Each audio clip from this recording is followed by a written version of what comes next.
Hi guys, here's how you can make Black Jamun or Java Plum Kulfi. Kulfi is basically like ice cream and is very popular frozen dessert. Last time we made rose kulfi. Now let's get started. Grab some black jamun, crush it and remove seeds.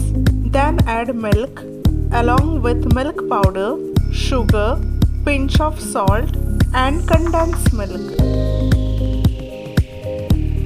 and blend it. After blending, the consistency should be pretty thick. Then pour into any mold you wish.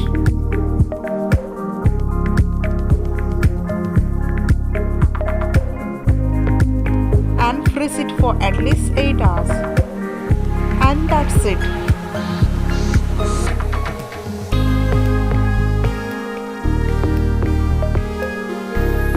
It looks pretty and tastes amazing.